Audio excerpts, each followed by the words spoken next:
How goes the family? Welcome back to Larry's Anything Goes. Hopefully you guys have been having a great day. Thursday, the weekend's almost here. That's why I love to do these live broadcasts and whatnot before the weekend. Because, Friday everybody's kind of full-fledged, but, with today's situation, you just never know where anything is going to go. And if nobody calls in, that's cool. I will eventually, before I put the link into the chat room, I just wanted to, I got a little rant in regards to literally darn near everything that's been happening today. I mean, this lately, like the spikes in the unfortunate situation, with the virus in certain areas, unfortunately. You have unemployment rates this week, as far as the applications have kind of been going up again. A lot of uncertainty. And the reason why I bring it up is because I'm not trying to be Mr. Doom and Gloom. However, I'm bringing this up because if you do have one, be thankful that you have a job. That's one thing. So be thankful for that, because a lot of people would love to be in your shoes. And I think the problem with a lot of people, we live in a lot of people are very selfish, so they forget to just say, "Hey, I'm thankful that I can still pay my bills without unemployment. I'm still able to put some money away. I'm still able to invest my money." If you're in that category, you have a lot to be thankful for. In my personal opinion, I just leave it at that. Now, if you don't feel the same way, that's fine. But to those that have been affected, I'm happy. I got great news today. Some of my friends in Houston, they've had COVID-19, and one just got released from the hospital today. So I was very happy for her. That was great news, because this is serious, at the end of the day. I talk about making money moves on a regular basis. I talk about encouraging others to do the same thing. But, when it comes to your health, I've said it 1,000 times, if your health is bad, then it doesn't matter how much quote unquote wealth you have in the mix. But it's crazy to see how things are, shaping up. I heard the gyms are going to be shut down again. A lot of other areas have been, shut down, as far as businesses closing again. Everybody's kind of fighting with each other on all levels, whether it's, just all over the country, everybody's fighting one another. And that's why I like to do these live sessions, because let's have a discussion, man. Let's show the world that we can still be positive and still somewhat get along with one another and act like adults towards one another, because you see a lot of childish behavior going on all over the place when it comes to certain people, but it's very interesting out here, but today's title is, the comfort zone is a death sentence in 2020. And I've been saying the comfort zone is a death sentence, period. But with this, we're halfway through this year. We've seen what's been happening through this year. And we know that the people the rock stars that are being created right now, like the rock stars that were created in the last recession, when the Ubers and the Airbnbs came out, and the Lyfts and et cetera and so forth, when the increase of online sales emerged, when the increase of deliveries emerged, the increase of the entrepreneurs and the self-employed emerged in 2008, 9, 10 timeframe. And it's happening once again in 2020. But the thing is, it's really happening with the people who are leaving their comfort zone. A lot of people it's clicking in their mind that you cannot buy into the old concept. I'm just going to have a job and that's all she wrote. I made a video about, it's a wrap for single income earners. It is. No matter who the president is, no matter who your governor is, no matter who your mayor is, your congressman, whatever. It is a wrap for single income earners in 2020 and beyond. And if you don't figure out, and I will quote Warren Buffett, if you don't figure out a way to make money in your sleep, then you will, quote unquote, work until the day you die. You will work until the day you die. So I can't put it any other way than that. So it is all good in the neighborhood on that note. You know what I mean? But you will work until the day you die if you don't figure out a way to make money in your sleep. If you don't surround yourself with the right people, then you're gonna work until the day you die. And I hate to say it like that, but that's the economy that we're in now. That's the economy of tomorrow. So which side of the spectrum are you going to fall in on? That's all I can say. Are you ready to jump outside of your comfort zone? Are you ready to engage with more people? Are you ready to be on social media and do more than just post selfies and Uh-oh, trouble's in the house.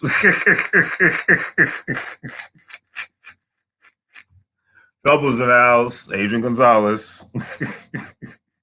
Double trouble. And Madeline Disler. Double trouble. So that is, that is the I'll put the link in the description. And hey, people call in, let's have a discussion, let's have a dialogue. But yeah, it is getting crazy out here, and it is getting very, very, very interesting, and I definitely want to hear from you all in this matter, because people are being forced out of their comfort zone, whether they want to or not. I really can't put it any other way. People are being forced out of their comfort zone, whether they want to or not. So, where are you going to lie on this? That is the question. Okay, where are you going to lie on this? So there's the link. Hit the link, call in. Let's have a discussion. There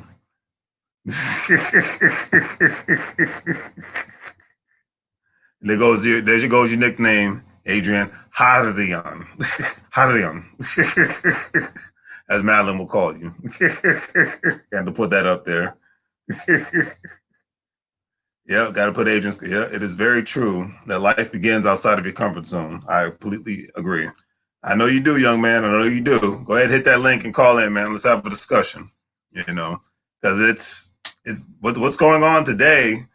It's living proof. We're all living proof. I mean, and those who disagree, did you evolve when you left high school? Did you evolve when you left the military? Did you evolve? You had no choice but to evolve when you went into the military. Uncle Sam was going to make sure that. Did you evolve when you got out of college? Or did you evolve when you got your certification in a skilled trade or insurance license or something to that effect? Did you evolve? That is the question. That is the question. So, Adrian, how goes it, pretty boy? How's it going, El? Oh, everything's peachy king. Everything's chicken but the bone. Everything's chicken but the bone, especially when I'm home. Madeline, you're absolutely right. Nothing can change if you don't make moves. Boom. Boom. Boom. Exactly. Boom. Had to put that comment up there. That is so true. How's your day been going, young man? Pretty good. Trying to be productive. Trying to work on my wealth management and such like that. Trying to stay constructive. Well, that's always a beautiful thing, especially nowadays, Mm-hmm. So what do you think? I wanted to ask you this question. I read this article yesterday. They said up to 28 million people are facing evictions. Yeah. What are your comments on this one? Ooh, I know it's a bit of a troubling situation. Unfortunately, because of the virus, it's very unfortunate that, this is happening. But I mean, we have to, have faith in the the unemployment system. That, that's unfortunate because the $600 was helping a lot of people, especially a lot of people that had higher salaried incomes. Exactly. I think that's another thing that, unfortunately politicians don't get, because they only think of maybe, lower wage workers and such like that. But they don't think of individuals that, were in like other positions where they don't have the ability to work from home, and then the companies have to let them go. I didn't even think about it like that. Yeah, I mean, I've been, thinking about that as well, especially, looking at like, I just happened to be at what's it called? I happened to be at what's it called? Springfield Town Center yesterday, and I was walking. I just happened to go walk around. It's like, let me see what's open, because I still haven't even been to the mall just to see exactly. Most of it looks like a lot of the stores are open, but you have stores like, I believe J.C. Penney's is closed, so the managers of those stores that are going to have higher incomes, that are going to have higher standards of living, are going to have trouble. That is very true. And that is very true. And right now, since that's gone, that's going to probably affect that. Those individuals can also try to go out and try to find another job, but right now people aren't really hiring at high level positions. That's true. It's a little bit of a situation, especially in the fields that these individuals are looking for, because normally people don't want to transfer out of the field that they're working in. I couldn't agree with you more. From my experience, because but then again, that also comes with comfort zone. But you could also say that from individuals like, remember the last recession that we had is, there were jobs, but a lot of people that made, I think that had higher incomes, I felt like Right. they didn't want to lower themselves to take a pay cut. So they either chose to basically go bankrupt because Hmm. I feel like they allowed their ego to get in their way. That's true. That is true. In my, That is in very my true. opinion. That is very true. And the thing is, you just mentioned something. The last recession had made us as a society have to readjust and reevaluate our lives and how we, conduct ourselves accordingly when it comes to from a financial standpoint, just from anything. Yes. And the last one really showed, hey, you can't put even your faith into the stock market, which is nothing wrong with stock, investing. I Yeah. do myself, but that's not, you can't have everything invested in that. You can't have everything invested in your home. You can't have everything invested in your 401ks. So you have no choice but to think outside of that box that I just talked about. The It's corners always of what society says deems appropriate. Because I talk about investing in these things all the time, but yeah. you can't just depend on those specific things anymore because it's not a guarantee. They come Yeah. back, obviously, but the value of a home goes back depending on where you live. Obviously, the stock market doesn't come back; you can forget it. So it always corrects itself. you know, Yeah. but you have to have other hustles. You have to have other things that you're. I mean, look. I mean, great example. I was looking at how the film industry works because when I get west, my thing is I want to start taking some acting classes. I want to start taking. People say because of my voice, I need to start taking get myself a voiceover agent, especially Yeah. because he's in the entertainment industry. He's talking, and then I saw what people that do voiceovers what they actually make and whatnot. I was like, oh, okay, wow. And then you live out there, you get an agent, you get some classes, you get start networking. Am I going to do it full time? No, but it sounds like something I would like to do. Of If course. I can get paid to do my hobby, then why not, right? Mm-hmm.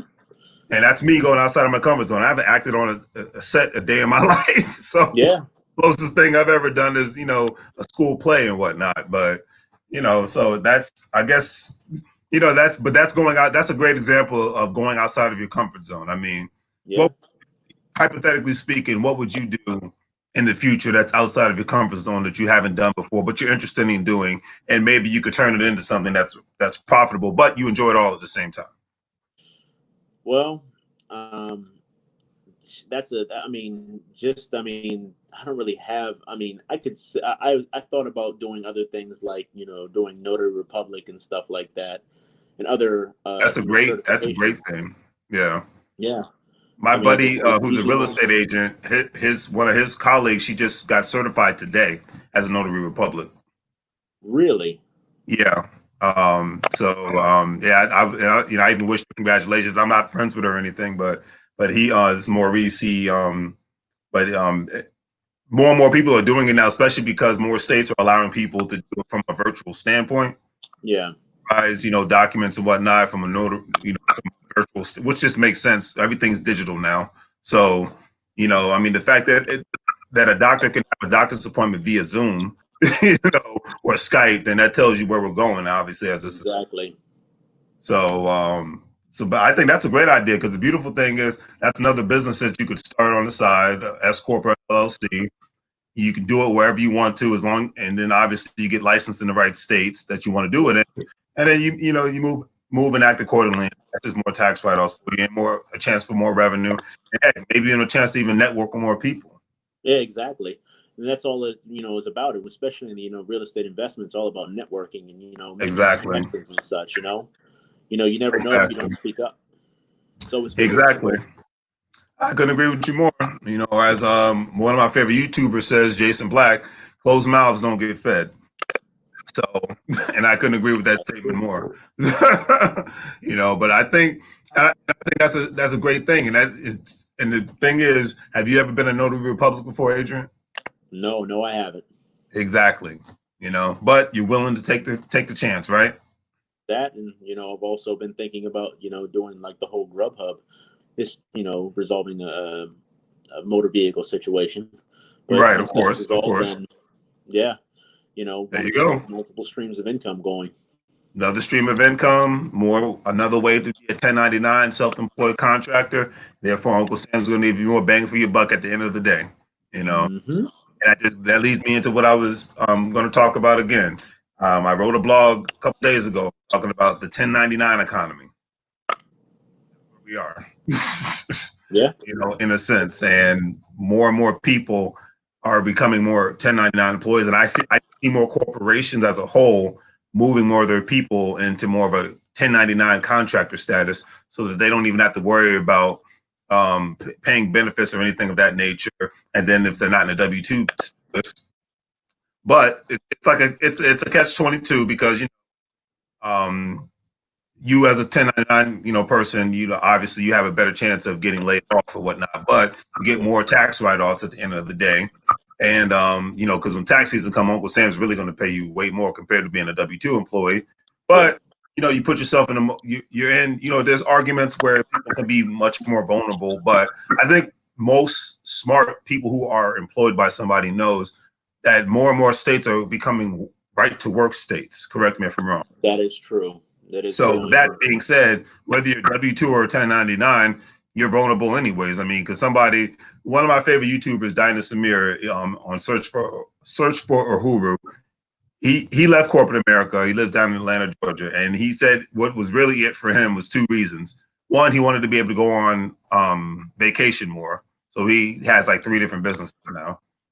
So he wanted to be his own boss. But two, somebody had an issue with him because he ate the jelly donut when the boss brought donuts in the office. Huh? Yeah, and they tried to write him up for getting a jelly donut because one of the upper level managers wanted the jelly donut. Yeah, that's ridiculous. It's just stupid stuff like that just make anybody go crazy. I mean, what do you think? Yeah, definitely. I mean, do you think? And then the thing is, if more and more people are told that, hey, you have to be a 1099 employee, you think people are just going to go crazy? You're going to be mad? I mean, I guess nowadays people are just happy to have a job. I mean, I mean, at this point. I think more people are opening up the idea of 1099, especially given the current economy, because even though these people may have lost their jobs, Right. you can still do a Grubhub, you can still do Uber, you still have options to make income. But I think it all comes down to what you're willing to do, and what you're willing to Yeah. do in order to survive. I agree 100% on that one. And like I said, I just hope that this situation, because even when you think it's getting a little better, but then those numbers come out and you even see, because I don't know if you heard about it, California, Governor Newsom, he's trying to shut things down. And I think it was in Orange County and Riverside. I know it was outside of Los Angeles, so don't quote me. But a lot of the small businesses are like, we're not shutting down. Like 15 to 20 to 30 of them are banding together and like, we're not closing. We got to, Wow. Yeah, that's what I said. I was just like, I mean, look, I get it because we know, you and I both know a lot of businesses are not getting the relief that they need right now. No, it's very disproportionate.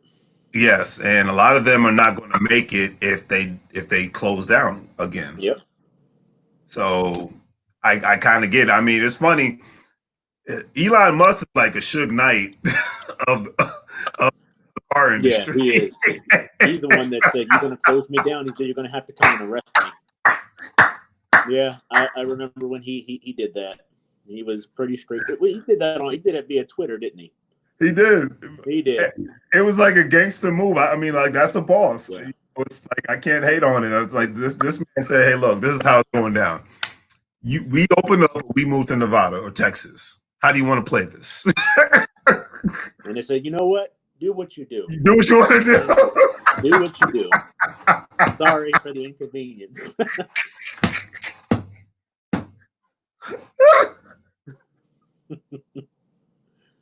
I shouldn't laugh, but I'm just this is the funniest thing ever. It just kind of shows you who's got the power. You know what I mean? Yeah. I mean, you look. got the money, you got the power. When you got the money, you got the power.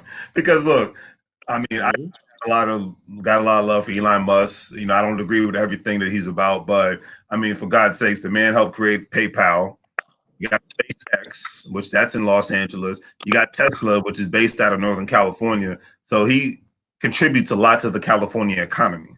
Yeah, definitely.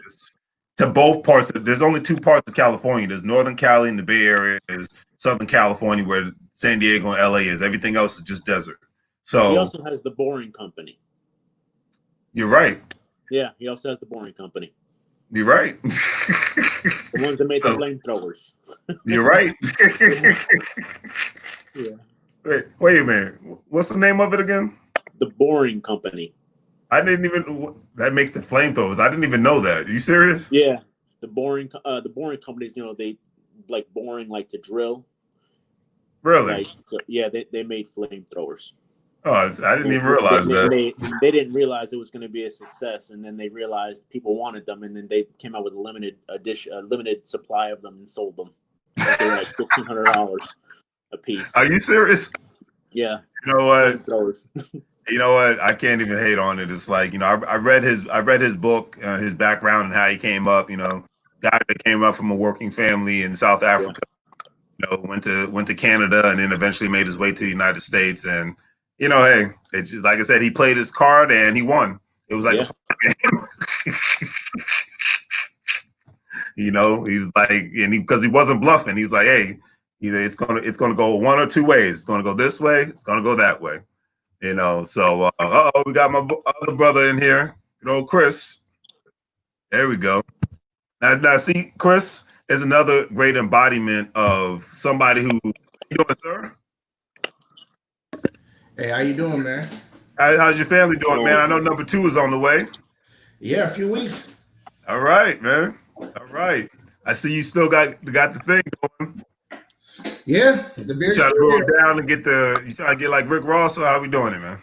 Oh, I gotta get all of this first. Once it gets done, that might take a few years. You know what, Chris? You are the embodiment of tonight's discussion. So one thing running us, I know it's been a minute since you've seen Adrian. I know. Looking good, brother. How you doing? Hey, I'm doing pretty good. How about yourself? I'm doing good, man. Look, you been hitting the weights off again, huh? I'm trying to, man. Hey, that's why he's a pretty boy. And for those who don't know, we all grew up in the same neighborhood and we all went to the same schools and whatnot. So, I admire the fact that I can still have a good camaraderie with both these gentlemen. And because I'm not a big fan of a lot of people, but these two people I'm a real big fan of. So I'm very happy that we can still have that camaraderie. But Chris lives in San Antonio, Texas. So Chris has his own online consultant business. Obviously you can pull the plug on that. I mean, talk about that when you want to, Chris. But Chris is the epitome of jumping outside of his comfort zone. Okay, because Chris left the DMV area. Mm-hmm. Went down to the hottest state in the South, and just wait every time he walks out of the house in the summertime. I'm just kidding, but because I know it's boiling hot in San Antonio. Oh my goodness! Ironically, it's actually it's 101 right now, but it feels cooler than the last few days. Okay, but that's good. I'm glad to hear that. I mean, who needs a gym when you can just walk outside in the San Antonio heat, right? Oh, you got a sauna right outside. You ain't lying about that. And the way my house is built, right? The front yard and the backyard are east and west. So, is that right? The sun rises towards my backyard in the morning, but the evening times where it gets hot down here. So, is that right?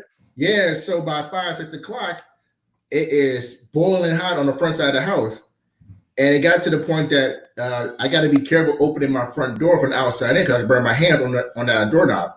Oh, yeah. You don't want that. You got to go out there with like a glove or something, right? Or just touch it for like 1 second. I can believe it. I mean, I've never been to San Antonio, but I've been to Houston and Dallas in the summertime. And I remember I was dressed how I am now, a regular t-shirt. Mistake I had a black t-shirt on and I had black jeans on and I was dying. And I told the guy, 2 things are going to happen here. I'm going to go back to my hotel room or I'm going inside your house. So how's this going to go down? Because I'm dying. He said, go inside for a second. I've been down here for 6.5 years. And even I know my limit when it comes to the heat. Exactly. Because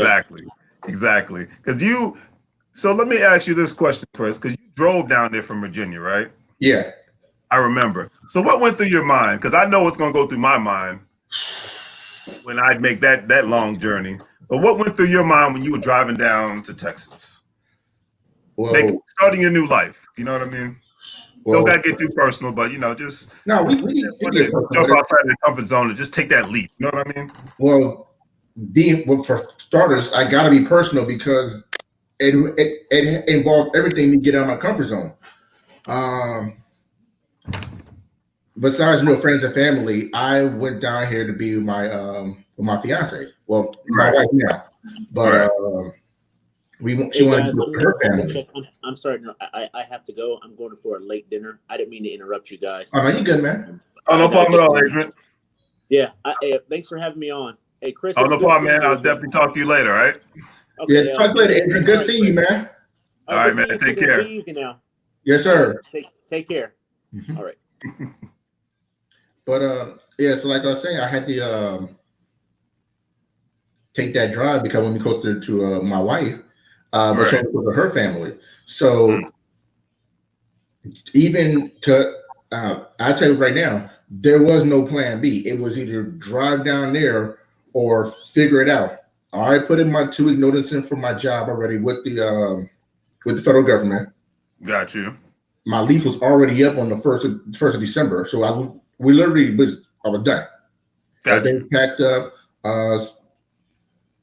She was on a plane. I flew her down.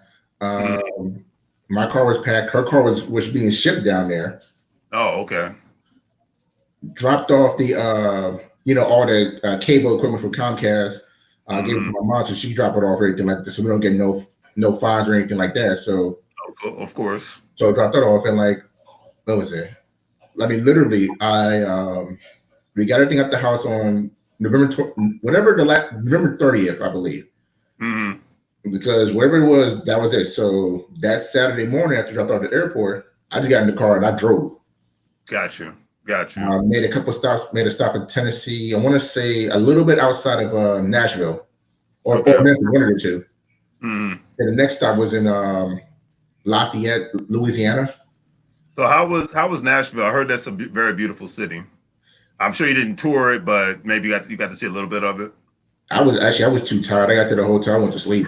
You were done, huh? Because I mean, what was it? We went to a hotel in DC, so I could drop her off at the airport that morning. So I dropped her off I think 4:30 in the morning. So we're still pitch black. So from 4:30 in the morning all the way to, let's say, whatever time I got to Tennessee, I was just driving.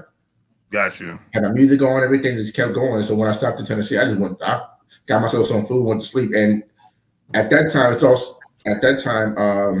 in that part of town, it's also football season, college football. So to me, it was dead.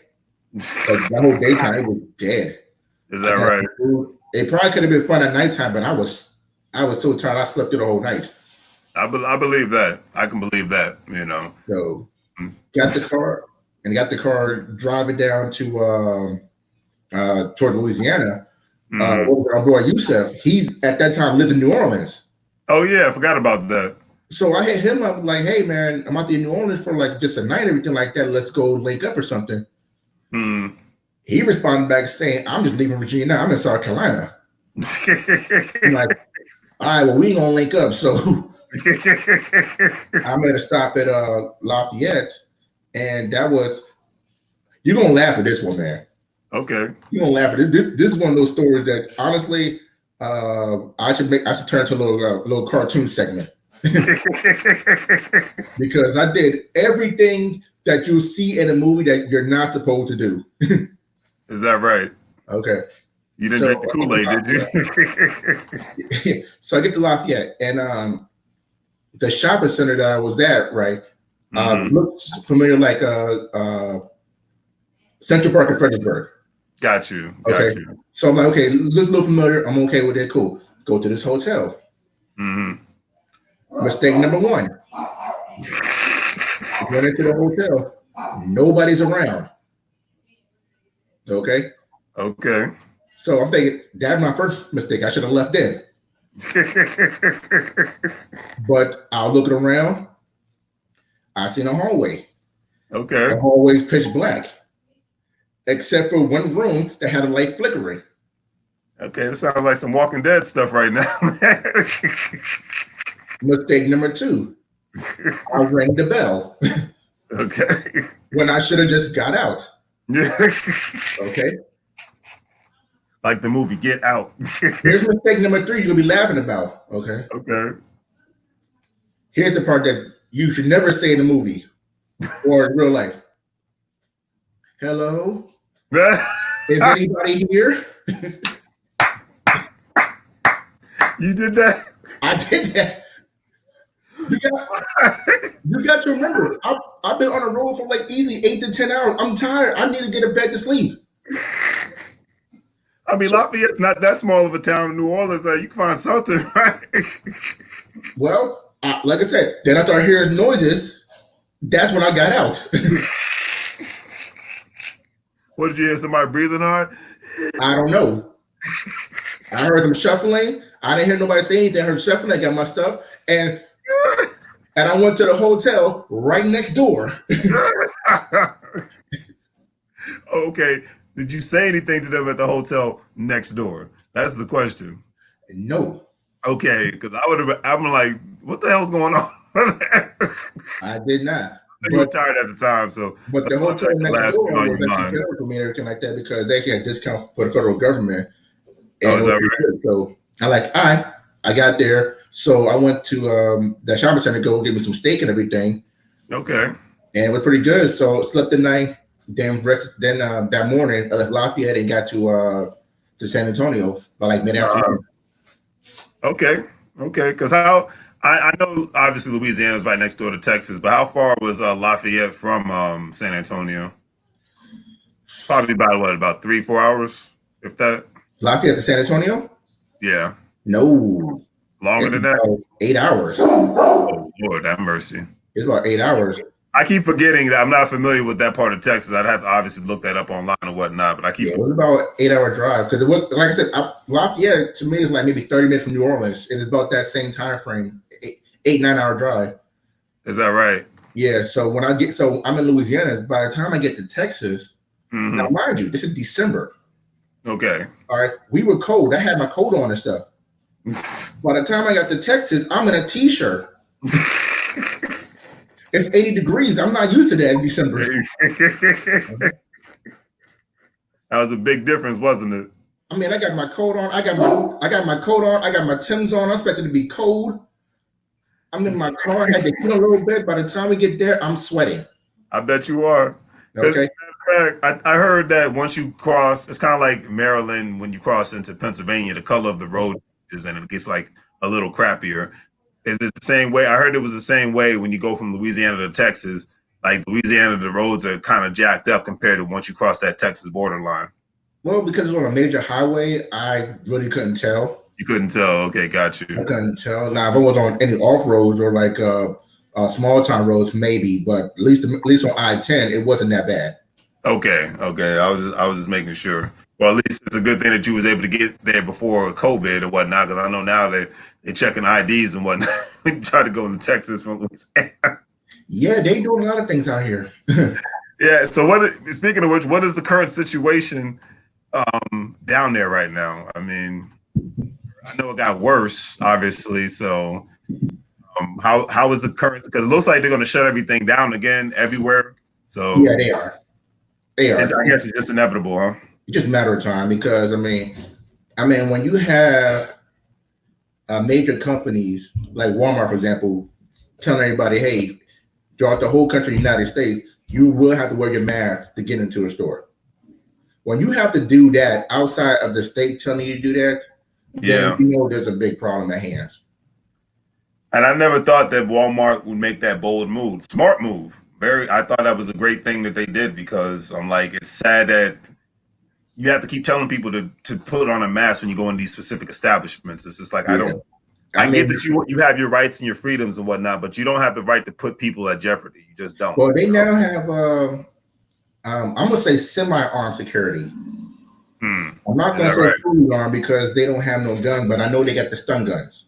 Got you. Okay. I mean, they better have something. Yeah, so they Nowadays. got that there. At least with Walmart that I've been to already. So they're not. Okay. I'm surprised they don't have guns down there in Texas because since everybody's packing, but that's just That's a whole because ball.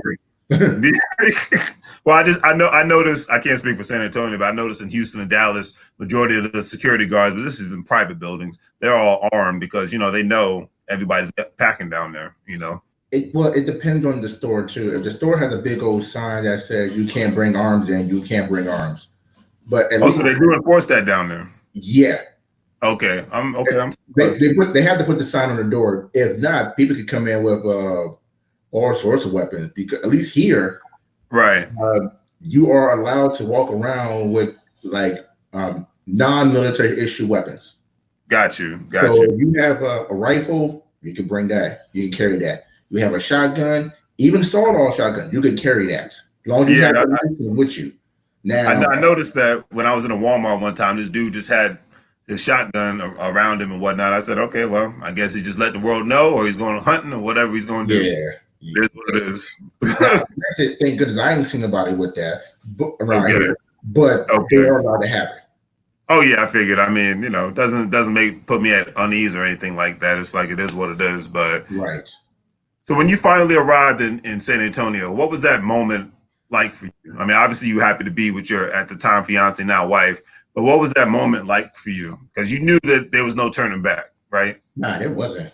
It wasn't, and it was a scary feeling. Actually, it really was because I actually had before I moved down there, I actually had an interview set up for this one company. Oh, okay. And, they told me flat out I was overqualified for the position that I wanted, and so I love that you're overqualified. Translation: they didn't want to pay me. Bingo. Just say that. Yeah, but I had to wait like almost actually New Year's to start a new position. I believe it. Yeah, it's like you already know during the holidays, if you even do get a job, it's not going to probably be the best paying job. Right. I remember one time I took a job during the holidays and I went in there with the mindset I'm going to be here until the new year. And when the new year gets here, I know I'll get a better job. And that's exactly what happened. So I was there for like a month and a half. Yeah. So like, have a nice life. Another thing also I had to realize is that the pay structure was different. Oh, yeah. Yeah. So they have something here called an at-will state. Yeah. Yeah. So that's for any job, contractors, corporations, it really depends. But basically, if they want to shut down a whole department, they have no reason. So I believe it. But at the same time, when I got my contract position to do work on computers for one of the local banks down here, compared to where I left from, the pay sucked. I believe it. But I had to get used to the pay from down here. Right. The bills that I had at the time were still DC area bills. Got you. Yeah. So it was an adjustment period, everything like that. So it took what I would say maybe about a year and a half, maybe 2 years before I fully got on my feet. But at the same time, it was scary because I already proposed to my fiance. Right. But, we went to get married 6 months later. So basically, when we moved down December, in June we were getting married. And then things going so fast. By May of that following year, we had our first child. So everything was going so fast. I didn't really take the time to let it like just kick in, let it reflect or anything. And so let my mind settle. I was always, what's the next step here? What's the next step? What's the next move? Got you. So it was very, it was uncomfortable, but at the same time, I can honestly say I was actually built for it because I was always had my mind on the next task. Right. The next move, etc. Right. So I didn't have a chance or opportunity to sit down and reflect like, wow, okay, this happened. I think I'm good. So my mind said like, okay, what's next? So, and that's the smartest thing to have, that mindset pre-COVID. but at the same time, it could also be dangerous too, because if you live your whole life that way, you don't get a chance to smell your own flowers. I agree, 100%. So and that's why I'm really like, I'm now, after the 6.5 years, I'm now starting to sit down and really smell the flowers because of certain things that I accomplished. I mean, I got a nice paying career. Right. I'm about to have my second child in a few weeks. Congratulations. I'm gonna say, got a house, car notes being paid off. Right. Now in my business, working on building up my clientele and everything. Right. But I'm now trying to sit down and just relax. Exactly. So that's hard. It is. It's very hard for people. A lot of people don't understand that it's hard for people to relax that have that kind of spirit. We were talking about Elon Musk earlier. He's had, I think, 2 strokes. Correct me if I'm wrong. Or heart attacks. I know about one of them. Yeah, but he just kept going and going, like the freaking Energizer money. You know what I mean? And he had to slow down. Like even when he would go on vacation, he was still working. And not like working for an hour or two. Like he was still working 8 hours or more on vacation with his family. That's hard to do because, like, obviously, as of right now, I'm not getting Elon Musk income. Right. Maybe in 20 years we could talk. Well, right now, no. So, but with that also said, he has a responsibility to put in his time and effort because it's not just him. Exactly. Or his family base. He got, let's say, 100,000 employees that they got to make sure they're good. Exactly. That they're getting treated right. They're getting paid right. They're getting benefits right. And his role is to make sure, as what's this? The strongest voice in there. Like, hey, we have to make sure this is right. This is right. This is right. Exactly. My word is final. So I understand why he put himself into that. But it's all like But with him, it's totally different. He has to do some of these things to make sure his company's in shape to where he is right now. Oh yeah, I totally agree. I just don't think it's worth it at the expense of your health. That's all I'm saying. Yeah. Like at the end of because your health is your wealth at the end of the day, and if you're not here, then what's going to happen to your organizations? Right. It's like, and he said that even in his book. You know what I mean? Well, books. He's learning to delegate certain things so that he can be like, just like you just stated, take a breather every now and then. Mm-hmm. You know what I mean? Enjoy life every now and then, because that's the thing. Like, work hard. We're trying to make things happen. But I mean, heck, even Mark Cuban said that. Damon Johns went to his house one time and there was some deal that was on the table and Mark Cuban didn't even worry about it. And Damon Johns was like, you're not going to take that deal? He said, dude, I got everything I want right now. And he's like, I don't go into a business now unless it's fun. Yeah, exactly. And Damon Dash said the same thing. If it's not fun, I'm not doing it anymore. I'm too old to be grinding like that anymore. I'm not in my 20s anymore, And I'm like, what? I respect that. But see, even Magic Johnson said this to Maverick Carter one time. He said, and it makes sense. He's like, I'm only doing jobs. I'm only doing business or partnering people when it's about 10 million and up. Gotcha. Because the same effort that I may put in for 10 million is also the same effort I put in for 1 million. So why would I wait for 1 million when I start out with 10? Exactly. Or 100 million, depending on what he said at that time. But makes perfect sense. Yeah, because he worked his way up to that. So yeah, makes perfect sense. It's like you said, 6 years. And now you're like, okay, I'm learning to take a breather a little bit more, relax a little bit more and whatnot. I'm still building, but I'm going to enjoy my life. And me, like, once I get to that destination, it's going to be a new world for me. Just like, because speak about living in San Antonio. How was it your first year just adapting to the culture? Well, the food is good. me and the manager at the dollar store that I go to, his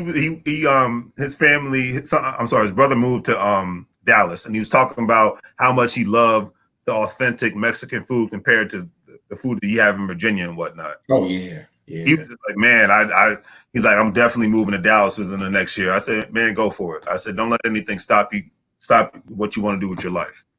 So how was it? How was the adjustment period for that first year? Just it was adapting to the culture. Well, it wasn't a culture shock because of where my family originally from New York and everything. So, right. My dad's side family from the South Bronx. That's mostly Puerto Ricans, Puerto Rico and Dominican Republic. So being down here with a Mexican culture, right. It wasn't that much of a difference. I mean, heck, for a long time, I was an honorary Cuban. That's what they kept mistaking you for, huh? Yeah. I mean, to the point that I'm still rusty on my Spanish, but I was picking up what they were saying. Yeah. You're around it long enough. Yeah, it'll start. Yeah. It was cool. Like I would say this about San Antonio. It's one of the biggest cities in the country. Right. It's one of the biggest. I think the second or third in Texas, but one of the biggest in the country, something like that. But it really has a small town feel. Like at least where I went to and everything like that. Everybody was nice and friendly. Like you could say hi to somebody, they'll say hi back. It's crazy. Yeah. Say that again. But no, it's true. I literally just went to the store and just seen a random person. Like we had eye contact. I said, "What's up?" They said, "Hey, how you doing?" And just got myself kept on moving. Exactly. And that's how it's supposed to be. You know, like you said, it was you adapted to an environment where people actually looked like they were happier compared to the DMV. Am I wrong? Yeah. There you have it. Yeah. Plus, the traffic's not bad here. Exactly. Definitely nothing compared to the nonsense you got here. So, right. And it just seems like, the quality, you made a great statement. Essentially, your quality of life, in a sense, improved. Am I wrong? Yes, it did. Mm-hmm. And I think no one can put a price tag on the quality of life. Oh, no, not at all. Like, I mean, my health was a lot better because it's not like we do eat, like I said, we do eat out and stuff like that. But now we've been at home mostly cooking, but the food's been better. My health been a lot better, judging from my physical stuff like that. Actually, I just took a physical 3 weeks ago. Doctor said I'm still good. So that's what I'm talking about. So it's great. I mean, and the stress, like I said, after that first year, the stress that I had is literally gone. Wow. And you know what, people, that's another thing. When you step outside your comfort zone, you never know where you might land. I have a shirt that says, "I don't need therapy. I just need to go to California." I wear that every now and then. And it's like when you're in a different atmosphere, you're around the people you want to be with around, and they have same mindset that you have, one, and two, they're not as uptight. You know what I mean? Oh, yeah. I just think that, and then, mountains, palm trees, beaches, that's me. Desert, that's me. So if you're around something that you enjoy that brings you peace, your quality of life is your health, in a sense. Absolutely. Less stress, better health. Last time I checked. I'm not a doctor, but the doctor will tell you you're correct on that. Your wife works in the medical field. I'm sure she can back this up. It's like if you're happier, you're smiling more, you're not stressed, and you're not worried, in an environment where everybody's mean mugging you for the sake of mean mugging you. It's you're just in a happier place, I would imagine. Yeah, I have to. Like I was I think outside of you, I had a talk with almost everybody that I knew up there. Just ask for like how you feel if I make that move down there, because outside of being in Norfolk for like 2 years for college, right? This is the farthest I've been away from family. Gotcha. Everybody was just saying you got to do you. Exactly. It was the best decision I ever made. Exactly. My parents came down here a few months ago, back in February. My mom came down here years ago, but my dad first time coming into Texas. Oh, really? Yeah. So now, when he was telling me he's finally planning to make his son move down here. Is that right? Oh, yeah. But that's good, man. You have more family closer to you and whatnot. Well, we'll see how that turns out, but it's a phone call away. But they, like I said, they seen the growth in me, and they actually do say this was the best decision I made. So, well, it's that old mindset of you have to leave. A soldier told me this on a military base one time. He's from Alabama, and he came up here, and he was doing much better compared to when he was in Alabama. Mm-hmm. Not like he was doing bad in Alabama, but he said, I said, well, why'd you join the military? And the first thing he said, well, you can't really grow if you stay in the area that you've been in your whole life. Right. And I was like, you know what? That's real. Because I joined the military to change the trajectory of my life. Yeah, I could have had a decent job in Alabama working in the plant down there, but I wanted more with my life. And now he's an IT specialist. He got out of not active duty. He's the reservist now and whatnot. And he's actually he got all the skill sets that he needs here. And guess where he lives now? Because I keep up with him on Facebook. Where? He lives in St. Louis, Missouri, and he couldn't be happier. Oh yeah, I actually one of my coworkers I trained. Actually, she just moved to St. Louis and stuff like that from here and stuff. Okay. I heard St. Louis was nice. I've never had a chance to make a stop over there, but I heard it was nice. Yeah, I mean, I heard this guy is a good person. I know they said they got some great barbecue, but not as good as Texas, obviously. But that's up for debate because I'll tell you why though. Actually, not St. Louis itself, but Kansas City. Kansas City, yeah. Okay, but you got to realize this. There's Kansas City. The way it was built, right? It was built on the border of Missouri and Kansas. Yeah. So you have Kansas City, Missouri, and Kansas City, Kansas. Yep. But the barbecue is still the same in both areas.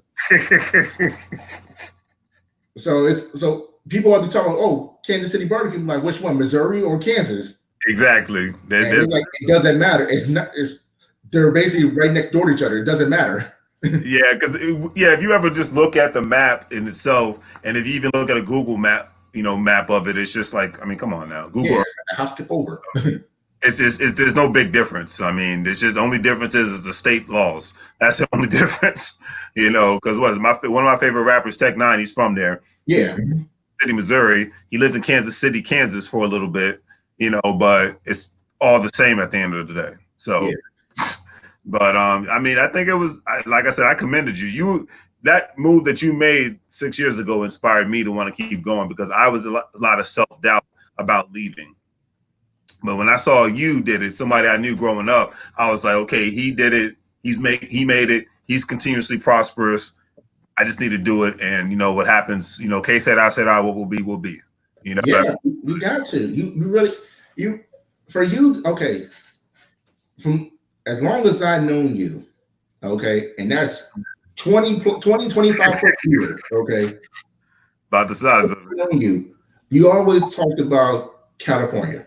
Los Angeles to be exact, but you always talked about California. I really still remember that, what was it, that TQ's first album. Oh my God, don't bring that up. No, not CDs or streaming or MP3s. Cassette tape. Okay. That's how long we've been talking about California, man. Oh my God. I cannot believe you remember that. Oh, trust me. We could go story for story on this one. Oh yeah, absolutely. But what I'm saying though is that you want it so bad. And let me ask you a question, honestly. What's holding you back from leaving to go to California? Let's say 6 months from now. Said 6 months from now? Yeah, what's holding you back? So 6 months from now, nothing's holding me back. You want to know why? Because tomorrow I'm going into a tax lien sale, and I'm acquiring properties that I know I can sell for up to $50,000 a piece. Okay. And once that happens, Lord, I hope it happens. Obviously, I got to place my online bids. But once that happens, I'm going into the multi-unit market of real estate. Okay. I'm in the process of replacing my job. So okay, the next 6 months, I'm actually ready for 2020 to be over so I can make these money moves as I've been talking about, because I'm tired of doing it the old-fashioned way. That's why I did this, this podcast. I've been doing it full transparency, ladies and gentlemen. I've been trying to get the right quote unquote job on the West Coast for the last 5 years. Mm-hmm. The ones have come up. The ones I wanted didn't come, and then the good ones that came up weren't offering the right money. that's when I decided to go on my entrepreneurial journey, because I'm like, you know what? If I really want to make moves in life, I gotta create the opportunities. I cannot expect somebody else to create it for me. I'm appreciative of those opportunities that are given to me by somebody else or that I work for and whatnot. However, I've seen the trajectory of people who are older than me, and this is not, I'm not talking down of the older generation. I have much respect for the older generation, but some people who are older than me talking about continuously getting the right job, and 15 to 20 years later, they're still in the DMV area. Yeah. Number one reason why is because of doing it the old fashioned way, or they don't have the financial ducats in a row, one or the other. And I'd be damned. I'm gonna cuss. I don't like cussing, but I'd be damned if another 5 years of my life passes by and I'm talking about it, man, if I could just get this job, you know what I mean? I can get this. No, I'm creating my own opportunity. And that's I'm going to step outside of my comfort zone. And like I said, with you as well, like outside of the older generation, their mindset was different from ours. Correct. That's why I said they didn't have a plan in place to make those moves. Exactly. Like my dad already told me, he's content. He did everything he wanted to accomplish, and that's raising 3 kids. Absolutely, I respect that. His job is done. He like, I'm good. I raised you to now live your life and your dreams. That's what he told me. So I can't tell him, hey, this is what you should be doing, and this can help you out. But he like, I'm good. Now, after he sees what I'm doing with my business, he's now sending me some ideas that I painted a picture for him. They're like, all right, cool. I'm gonna go talk to your uncle about doing some more. Let's get some logos made and make some shirts. I'm like, all right, no problem. I got sent it to him. Now he's doing his own work. That's what I'm talking about. At one point, he was content. He was comfortable. Right. But because he sees what I'm doing and it's bringing pure joy to me, now he's able to accomplish his stuff. So going back to you, leading by example, to multi-family properties, right? That's what's up. And I know, and you're already fixed on doing that. So with that being said, you don't. What was the book? The book I read, Just One Thing. Right. Basically, you focus on that one thing before you focus on another thing. So, and you got your goals written down. So now, okay, you have your other product you're about to put up for auction. Right. All right. So that was that one thing. You focus so much on those properties. Now you put in an auction to now focus on your multi-property. Yes, sir. By getting your multi-property, if I'm correct, I could be wrong with this one, but if you get one multi-property, I think for 1 year, you just got to live in that place. Am I correct? Oh, as far as the multi-units and whatnot. Yeah, at least one of 1 year. Yeah, if I was buying it like of just a regular, which I wish I would have did with my first house. Right. Yeah, we didn't have this information. Yeah, I mean, a lot of people, their first home, especially with an FHA loan or with a VA loan, if they get their first multi-unit, their first property as a multi-unit, they live in it for 1 year, they only got to put down 3% or 0% down. Mm-hmm. No closing, maybe closing costs, but that's about it. And you save a lot of money. And a lot of people, it's called the house hacking strategy. You live for a year, you move to another place, do the same thing all over again. Right. And with that being said, but you go and get your multi-property, that's your one thing. You get that and you work. And as soon as you get that, work on your next thing. Because all it is right now, it's just blocks, building blocks, or maybe let's say cement bricks. You're building your wall up till you get the top of the chart for you is California. Yes, sir. Brick by brick. You're doing the right thing. Like I said, if it takes 6 months, if it takes 5 years, but the way you're going, I can guarantee you right now, if you do what you're doing right now, just the way you've been doing it and the way you're moving, not too fast, but not too slow, but your speed. Right. In 5 years, you might have a cool $1 million in your pocket that you can spend on whatever you want to get to go to California. I know that's right. And that's not just from a job. That's, let's say, 2, 3, maybe 4 sets of income coming to you on a monthly basis. Absolutely. That equity. So you're like, okay, now I can go to California. I got nothing to worry about. What's that mindset? You have nothing to lose. Exactly. That's what it is. You have nothing to lose when you're at that level, because no matter, let's say you lose your, you quit your job. Right. That's one set of income gone, but you still got 3 more. And heck, exactly. maybe losing that job help you get 2 more sets of income. So now you got 5 sets of income, kind of bring you more money. Exactly. So as long as you own your rights to your name, your business, yes, sir. You own your right to your stuff, and you do the things the right way at your pace. There's nothing you can't do, because you have nothing to lose. You're going to win. So run your race your way, and you'll be in California. And as a matter of fact, you better be in California, because I need another place to check out. I will show you around, brother. I will show you the areas that you've never seen. I'll tell you that much. But it's a marathon, and I'm putting my marathon together brick by brick, man. And I definitely appreciate those words, because what we've seen lately, you have to do it at your own pace, like you said, 1, and then 2, because if you're in a rush, you never get there, and then 2, when you own it, you control it, and when you control it, you can move how you want to move. Absolutely. And if you're in a rush, you may forget things that might put you back to the beginning. So even with my business, I'm taking my time and doing it the way I feel like it should be right. I'm now rebuilding myself up to make sure that I don't forget the simple steps that I made in the past. Exactly. And tell the audience what your business is again, young man. I'll show you again. Business is Reaching Out Consultants. I am what you call a owner and customer acquisition specialist. Basically, period, I'm a digital marketer, and my job is to bring you guys more customers, bring you more money than the end game. There you have it. There you have it. And if you needed services, you want to put your website in the comment section, young man? Yes, I will. Up on the screen. Because you definitely need services from this professional gentleman in order to grow your business. I will say that. Guaranteed. Guaranteed. Yep, definitely go there.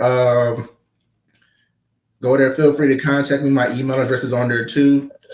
Just in case you don't see it there. Make sure it's yeah, perfect. There we go. Feel free to reach out to me.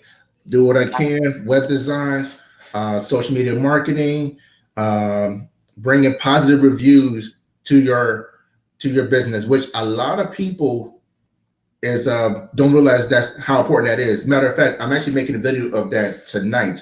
So hopefully, hopefully by the weekend, it would I'll be able to post it online, so you'll just see exactly why it's important. Exactly. And that's what the people need to see. They need to see why, not only why it's important, but the great, brilliant work that you've done and that you continue to do and whatnot. That's put the website in the comment section, ladies and gentlemen. Check it out. You see it up there on the screen. So definitely. And hey, Chris, I appreciate you coming on tonight, man. And you keep up the good work. We are definitely proud of you up here. And I can't wait to when this thing is over with. I am definitely coming to San Antonio. But definitely, man. I take you to a nice little taco place. We get some good food over there, or you got a Caribbean background. I got a Caribbean spot to go to as well, man. I got all the places for you. Yeah. Show me around, man. Because when you get to Riverside, I'm going to show you all the good stuff in downtown Riverside. I'm going to show you all the good spots in Los Angeles. I'm going to say you and Casey. Oh yeah, man. How's he doing? This is the last time you talked to him. Maybe a couple months ago. I just know that his daughters, man, they're like, remember the Williams sisters in tennis? Yeah. His girls are the Williams sisters of golf. They are destroying everybody. Oh my gosh. They're good. Okay, that's what I'm talking about. Hey, you never know. When they get older and whatnot, he'll be like Serena Williams and her sister's father and whatnot. You know, the good thing is he doesn't have to worry about beating up Bloods and Crips and whatnot while they play their game. Oh, but do that.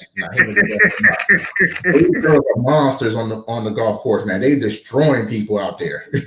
That is what I'm talking about. That, hey, I can't wait to touch. I always forget to try to touch base with him when I get out there, but I'm sure it's pretty busy anyways. But Oh, by the way, I'm gonna run this idea with you real quick, man. See how you think of this. okay, what's up? Because obviously, we lived in Rollingwood for so many years, so many memories and everything like that. I Oh know yeah, I still got memories and everything, but oh yeah. I'm thinking about maybe linking up with some animators and maybe make like maybe a funny like cartoon segment just about my life. I was like, Okay, or like what Rollingwood college or my college life was, or certain. okay. I like that. I like the sound of that. Okay, So, good to get your own anime going, huh? I'm gonna do something because, like I said, I mean, honestly, you could attend to this, but the stuff that we've seen and been through or experienced just in that whole complex alone is enough to be, to me, a short film or documentary. I agree. Because that little world that we grew up in, man, it's just like there's so many funny, crazy, interesting stories all at the same time, man. It's It's like so many, like it could really be documentary. So I'm like, you know what? Let me just, at least from my point of view, absolutely, make a cartoon animation of just what I experienced. I love it.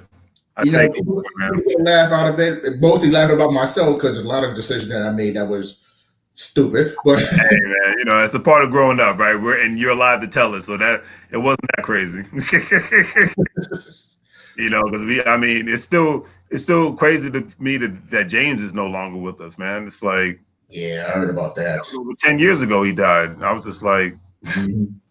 it's like moments like that. And then what's his name, Yanni's little brother, recently. Yeah, I heard about that. I'm like, man, it like he was everybody a little youngin at the time and stuff. I'm He like, was. I heard that it was that hit me hard too because everybody knew him. Oh yeah, yeah. It really hit me hard, man. Because I'm just like, I remember when I saw him like 3 years ago, right? Yeah, But I remember when he was like years old. You know what I mean? And it's like, and this dude he died in a car accident coming home from work. yeah. He, like I said, he was everybody a little young and everybody loved him. Yeah, you know, him and his brother, they were the cool Ethiopian guys in the neighborhood. Yeah, his brother though. Yeah, that's that. I mean, heck, I learned about Ethiopia because of them. Oh, we got stories about him too. So, Oh yeah, we ain't gonna talk about that. like I said, I'm like all of it be based on me and stuff like that. But just the stuff that we've seen, like it was just you can't get that back no other place. You're right. Get that back no other place. It's still just people feeling everything like that. So, but You're right. that's look into it. Find some animators with the right price and everything. Absolutely, man. Yeah, definitely go for it, man. Because I know that's definitely going to be interesting at the end of the day. I would pay to see that. So, okay, I would definitely pay to see that life story because it's just like you said, the way that we grew up. It's just like, and the funny thing, it was the suburbs, but it was like the city in a sense, a little bit, all mixed into one. Yeah, it's like you can never have. Because I remember me and Troy was talking about this one day.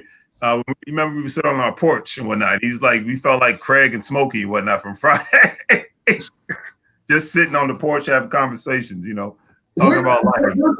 We're not talking about your legendary porch. Okay. There's been times he's there for hours, just drinking everything, just talking. Okay, about any and everything. A block in New York or something on the corner for like 8 hours, and just talking and chilling. May go inside, get some water or something, or in your case, get a hose.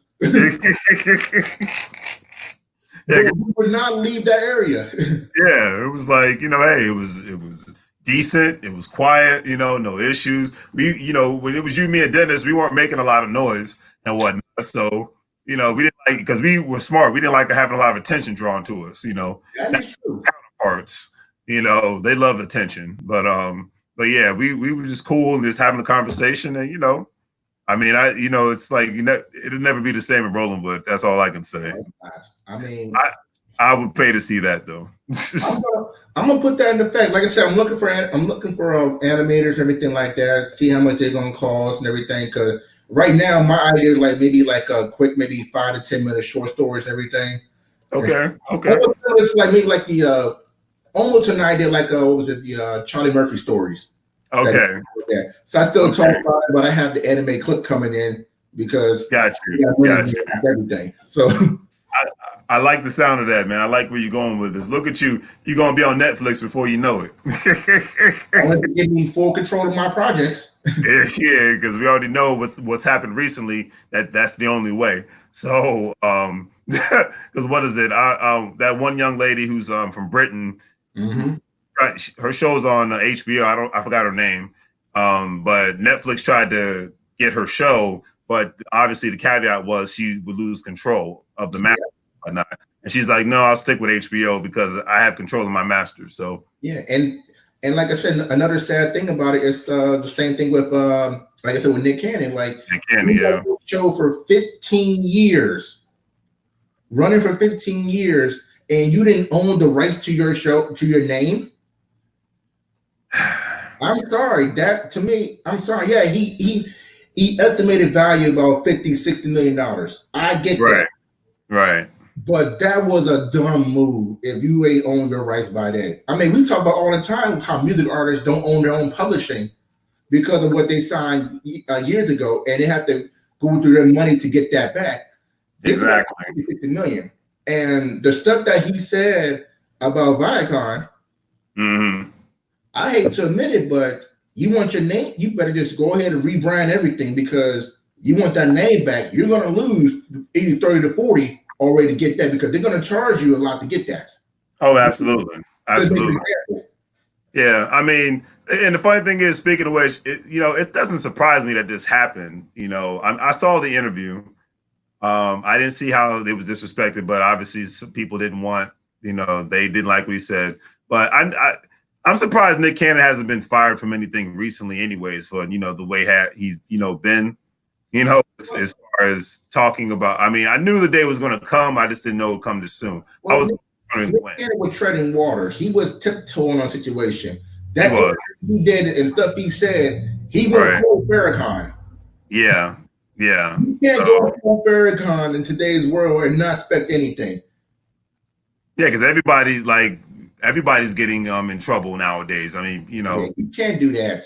Everybody's getting in trouble. I mean, heck, and then karma, that's another thing. But yeah, everybody's, you got to be on your P's and Q's. I mean, period. But now he might as well reinvest that money. While now it's done, reinvest it, rename it, rebrand it, and just rebuild it. Because as long as his mind is still intact, he could do it. Exactly. He's going to revolt. They'll get it done. Exactly. Because the funny thing is, it's not even a shot at Viacom. It's just at the end of the day, everything has gone digital. So, like networks like that are barely holding on and surviving nowadays because everybody's watching Netflix, everybody's watching Amazon Prime, everybody's on YouTube. It goes on and on. Most people don't watch regular television anymore. Yeah, but it's still traditional value for some people. And even though we're going more digital and everything like that, some of those channels are going to straight streaming service as well. That's true. As big as Wild 'N Out is, for a long time, it's one of the shows that VH1 or MTV that they had, the ratings was going up. Exactly. So to pull the plug on what he said, which is bad compared to like Deshaun Jackson, the Philadelphia Eagles said. Right. They're making an example like you're not going to do this on So he got to figure it out because it's not about him anymore. Just like you said with Elon Musk, he has a whole group of people, hundreds of people in that business, and then we're just talking about the Wild 'N Out show. And this Wild 'N Out brand is shut down. He has restaurants, he has comedy tours, all that had to be shut down because of the name itself. So a lot of people is out of jobs because of what he did. I didn't even think about it like that. Yeah, so it's a lot of things that he had to do. So now he got to rebrand everything because he didn't think about buying the rights to his name. Not no partnership, only that right. So if he wants to do that, he's going to spend easily 30 to 40 million on good lawyers to get his name back, or spend, or in this case, maybe spend 15. Right. They start over. Well, not start over, just change the name. Yeah, and I think at this point, his businesses have a large enough following to where he can just change the name and people were still, indulge. If he got the right people in place to tell him that. True. That's true. He do, because that's true. Because if he had the right people in place, even though he wanted to say those things on his podcast, they told him, hey, slow it down a little bit or reword it. Don't say it in that aggressive manner. Exactly. And at the end of the day, it's like you just stated, you have to own. If today doesn't teach anybody anything, own your stuff. Yep. Your home, own your rights. 100%. Own. 100%. None of that partnership. If it's partnership, you better own at least 51% or more. Nothing less than that, because if you do less than that, you're not not the true owner. You don't have the last name. And have a backup plan. I mean, especially, and I mean, Nick's been in the entertainment business his whole life. One thing if you're an entertainer, you have to have a backup plan. If you're just solely dependent, regular working people have to have a backup plan. So if you're in the entertainment industry, you have to have backup plan. And that's the one thing I don't understand, why they have a backup plan. You married Mariah. She owned her stuff. You should have owned your stuff. If you marry somebody like her, and we know her track record in music, how much records she we know her track record, period. Yeah, we know who she is. Like, her name alone is commanding $1 million for whatever show she does. Exactly. But owns her race to it. Own her platform. He should right. do the same thing while announced.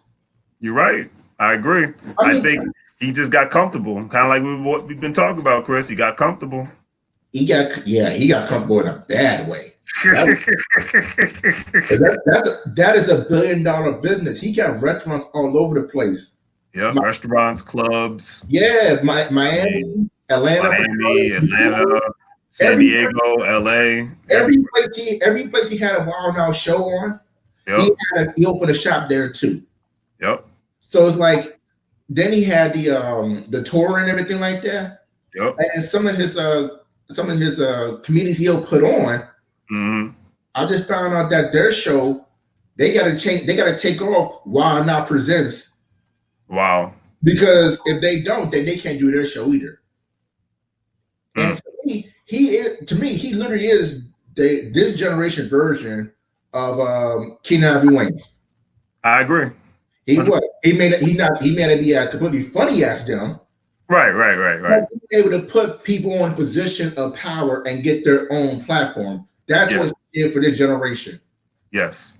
And that's why I've always, people can say what they want. Yeah, Nick Cannon could be a little corny, but he's definitely corny, music wise. Yeah. We know that. But I've always admired the fact that he always put people on. He didn't want to give people a handout. He wanted to give people a hand up, because nobody needs no more handouts anymore. We need hand ups. Nah, he never forgot about where he came from. That's what I always respect about Nick Cannon. Yeah, he's a good dude. Like, he may, like you said, he don't do handouts, but he will, if you're in that position to get to where you need to be at, he'll give you a little investment. Like, hey, here you go. This is what you need. Now you want to do this. Here's what you got to do. Here's the people you got to talk to. He put a lot of people in position to get that success. Yes, sir. And to me, he earned my respect for that. But absolutely, you lose your ownership. Yeah, I know. It's just, and I know in this, in any business, you have to play by certain rules. You have to, certain times you got to bend, take the knee when you don't want to. Sometimes you have to step outside and just take a leap. My favorite part of Ray Charles' movie. You remember Ray? Mm-hmm. Jamie Foxx. He did something that nobody ever done. And he's like, well, if you want me to come to your music label, I'm going to have to own my masters. Mm-hmm. I was like, well, we've never done that before. He's like, well, that's what it's going to take for me to leave the company I'm at now. He's like, there's no negotiating. Either I get my masters. He did it. He did it. Prince did it. Prince did it. Yeah. That's why he went from the artist formerly known as Prince before he died. I'm going to say Michael Jackson. And actually, Mike was he was a slick dude too. Oh yeah, oh yeah. I remember I seen an interview with him one time when he was talking about he about to leave Sony. Yep. And when he did leave Sony, Mm-hmm. he left Sony without only his publishing, but a few other artists publishing as well. That to the point that Sony had to bring him back because he owned basically 50% of that company because of all the publishing value that he had from it. Exactly. He was a slick dude. Oh yeah. Yourself out to millions. And that's where true power lies. Mm-hmm. And, you know, give people like that much credit. That's where the true power lies, ownership. Mm-hmm. And we don't talk about it enough, and it just needs to be at the level of the conversation. Because like me and Adrian were talking about before you came on, Elon Musk is kind of like the tech version of Suge Knight in a sense right now. when the governor of California is like, look, you got to stay closed. And he's like, look, this is how it's going to go down. Either you're going to let me open or I'm going to go to Nevada or Texas. Oh, he's going to Texas. They already gave him the plot of land already. Yeah. He's here. Yeah. So it's like he's already building something there. So he's something in Nevada. So he's like, look, if you want me to stay, you're going to let us open up. And you know what's funny about him too, about just what you just said right there?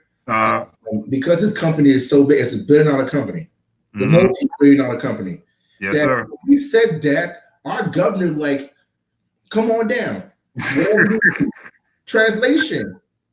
And this is also a disclaimer as well. They're giving him more money, not a tax break. They're giving him money to come down here and build. So I'm like, okay. Well, in Virginia, they did the same thing with Jeff Bezos. Yeah. Mm-hmm.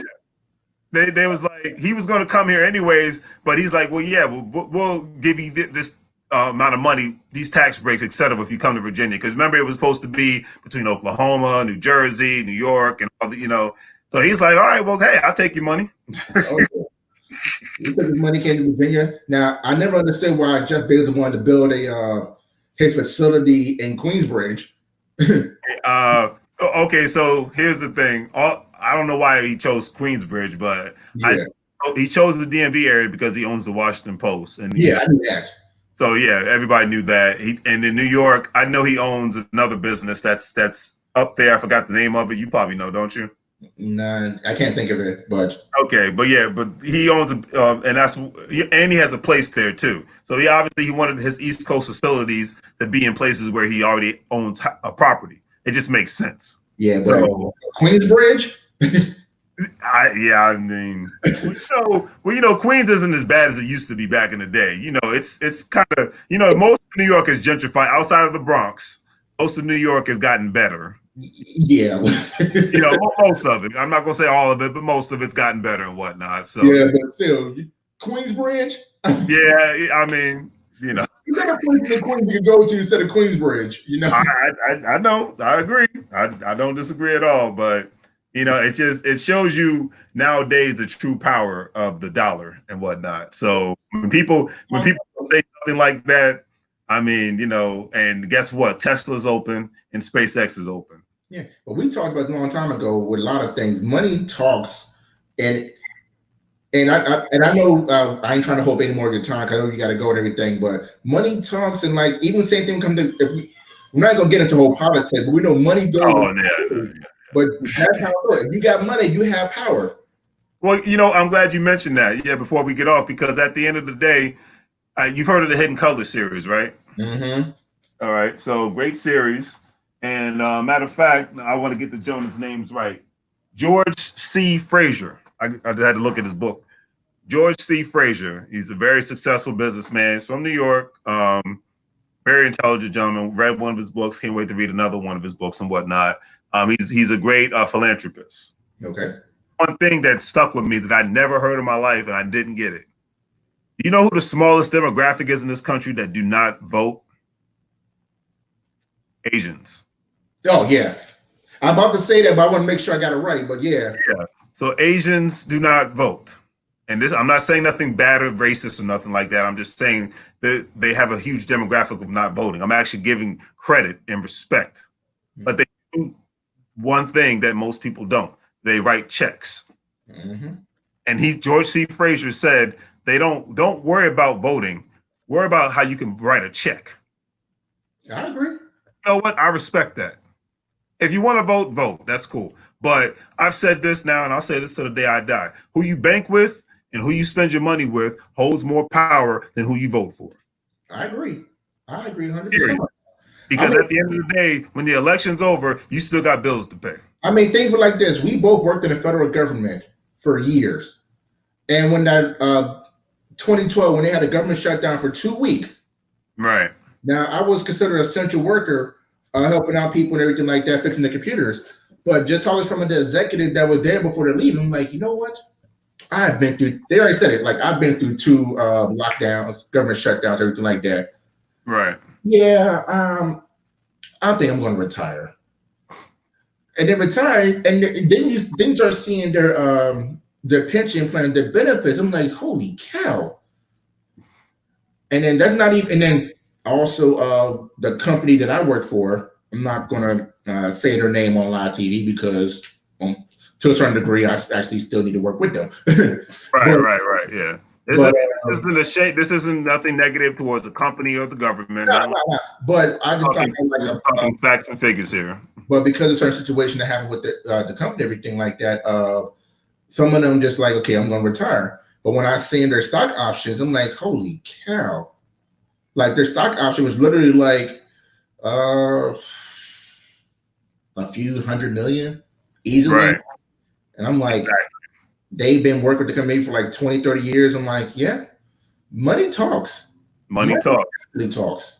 And the crazy thing that you mentioned, that the last government shutdown, a great thing happened. These 2 young ladies, they live in PG County, Maryland.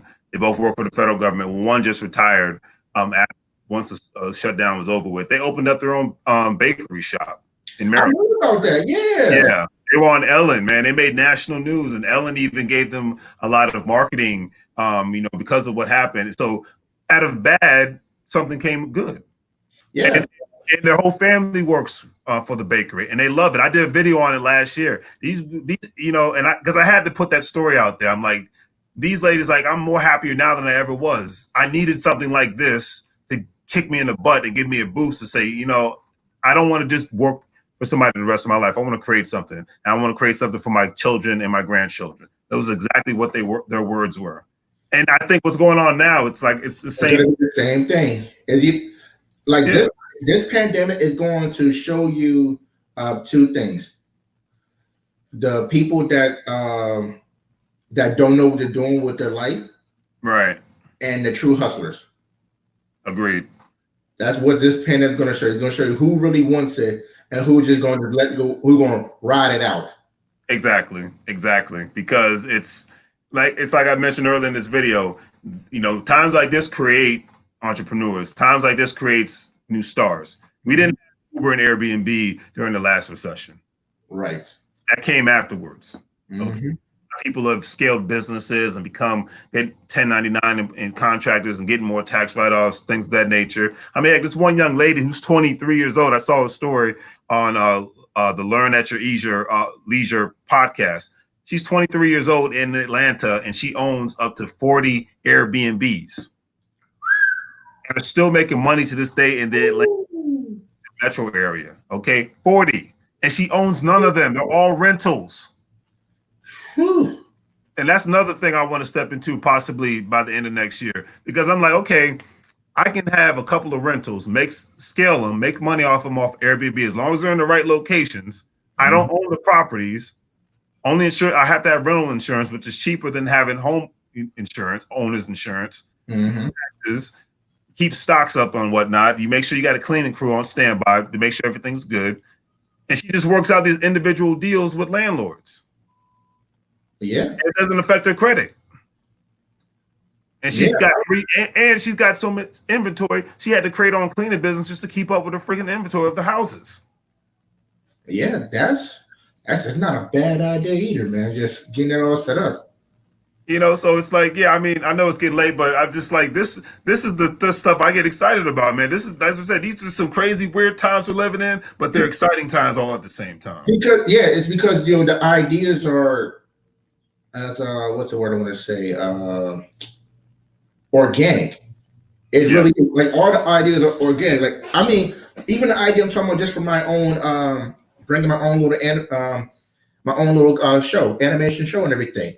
Yes, I indeed. really thought about that maybe 2 weeks ago. I just had a pen and paper to write my stuff down because all the funny stuff anyway, it's all in my head, and I can vividly tell it to the point that it almost to the point that you actually could like you could almost picture yourself being there, like from the third person looking at yourself and everything. So absolutely, it's an idea, and now when I wrote it down, now it's manifesting something big that I know if I get the right people in place, I can get to at least get that all set up for. Absolutely. And in my consulting business, all I want to do is help people. Exactly. I want to help people, and obviously, yeah, when I help you, you are going to pay for my service.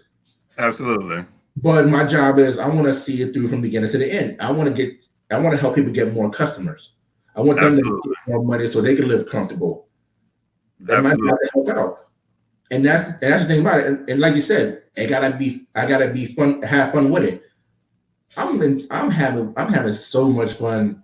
Even reading books about it, because there's so many ideas that pops into my head for just reading alone. Like, wow, now it makes sense. Now I want to implement this. Now I want to do this. Now I'm reaching out through social media to connect with people. I'm now actually, you pick up my phone. Actually, I'm calling people. I'm literally. It's funny.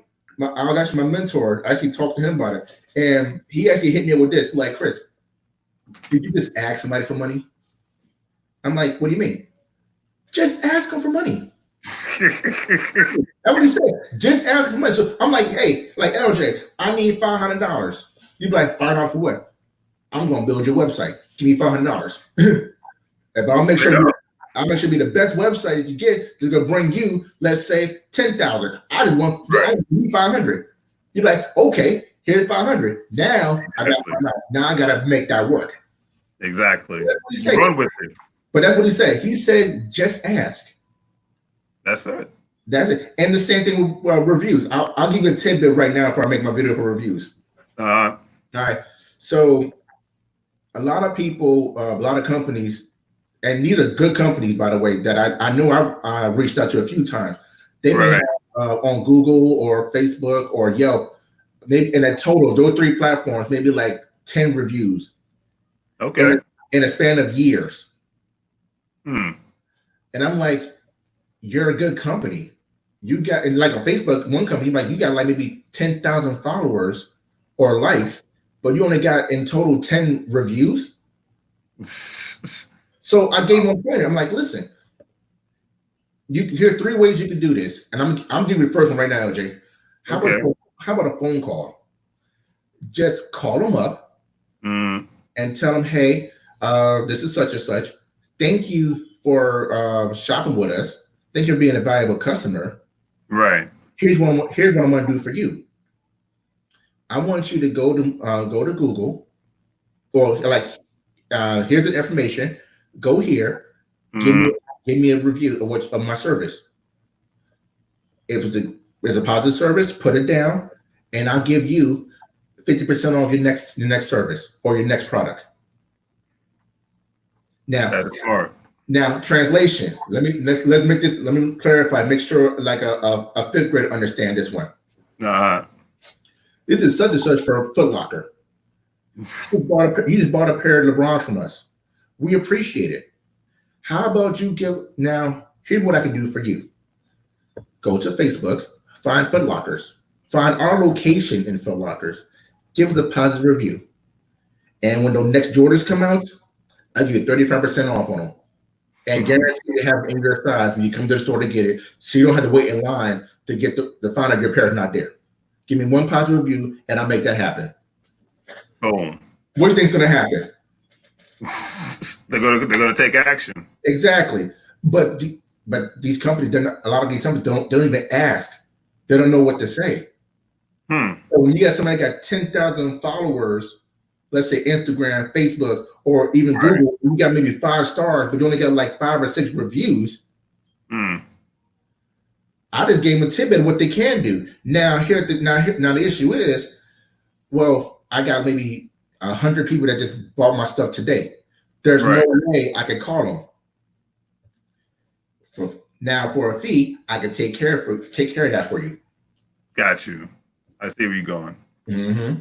I see where you go. And it's funny that you mentioned that, because I don't know if you've ever heard of Dinah Samir, Search for Huru, but his book, which I got the other day, it's called Get Off Your A and Cold Call. Send me that link. I'm gonna order it tonight then. Okay, yeah, and you know, I listen to him on a regular basis and whatnot. And Dennis is in the building. Oh, he's here in the comment section. Hey, call in. But yeah, I'll send you the link on Amazon right now, right before I forget and whatnot. But yeah, I listen to him on a regular basis. He's actually the one that got me into Carrot Bars. He even called me after I signed up for it and whatnot. Okay. He's down in Atlanta, Georgia. He's from Sacramento, California, and whatnot. But you know, he's doing a lot of things from a business perspective. He does tours. He does what is it? He does Carrot Bars. He does real estate, things of that nature. Yeah, I just put Dennis's comment up there. Send them my way, man. We'll make that happen, man. Because of that right there, now I gotta do it. Now I gotta do it. Just because what he said right there, I gotta do it. I can't stop now. Oh yeah. Oh now, yeah. I know what story he probably talking about too. Hey Dennis, call in, man. I'm putting the link in the comment section. I know what story he's talking about already. And it involves a blue light. Oh my God. The blue light. Oh my God. Oh. The blue light. Oh man, I forgot all about that. Oh my God. Oh my God, that is back in the day, man. That is back in the day. I forgot all about that. Hey Dennis, man, call in. Just hit. All you gotta do is hit the link. I got stories, man. Oh my God, that is priceless. I got stories. I forgot all about that. That was like the funniest night ever. My 16th birthday party. We're not gonna discuss that, man.